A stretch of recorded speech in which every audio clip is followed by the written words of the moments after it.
It was a bag of conflicting feelings. First, there were the utterly thrilling happenings that had someone on the tip of their seat as Red's next scheme came into view. Then, when I considered that this may be the beginning of the end, grief confused that emotion. The Blacklist Season 10 Episode 19 felt like a vacation to a past you believed you may never again see, which is rare for an episode since the Elizabeth Keene days. It was frantic and camp. It promised to be a good time right from the start when Raymond summoned everyone to the post office, through his well-chosen words while directing the task force, and all the way up until he put the hat on and strode triumphantly out. The similarities between this episode and Morgan Logistics Corporation were striking. The important point was that they were Raymond's effort to bring his reign to an end. He disclosed one of his largest businesses, the one that brought him the most revenue, as the Morgan Logistics Corporation. The only thing that made him so strong was now what he had provided. He may have spent his whole life building this large intelligence network. Flashbacks brought back the first time we had a glimpse of his method of information gathering. On episode 22 of Season 8 of The Blacklist, he was getting Liz ready to take over the Empire. Even though the task force was kept in the dark throughout the destruction of Morgan Logistics,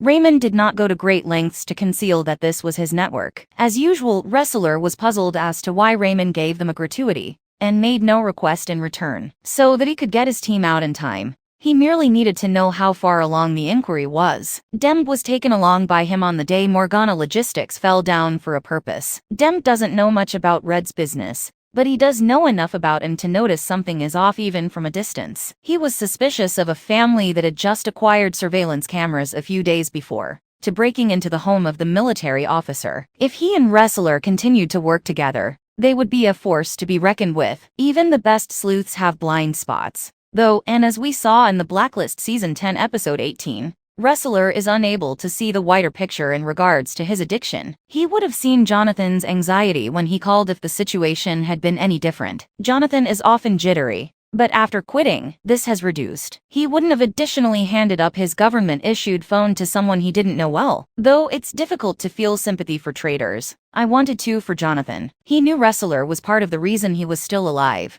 but he did not give Ressler the benefit of the doubt. Arthur could have been at fault. Online viewers of The Blacklist are aware that Arthur began out with good intentions, but things have since devolved into something quite unpleasant. Like a dog with a bone, he continued to cling on to it even after eating all the meat off of it. It should be common knowledge that you shouldn't try to force an addict to do what you want, since you can end up being the reason they relapse. He must be aware of it in his capacity as a representative, but his desire made him so blind that he ended under the life of someone else. The task force no longer had anything to do with this. He was searching. According to what he had heard, Raymond had been the task force's side for a considerable amount of time. Was he prepared to consider the large number of criminals that law enforcement must deal with in the sake of the greater good? Most of the time, they are second-rate people. The fact that it is turning into an obsession could be what finally breaks him. Raymond has given his future some serious thought in Season 10 of The Blacklist. He has plans, from donating his belongings to closing down his most successful businesses. We speculated that it may be related to the possibility that he was dying,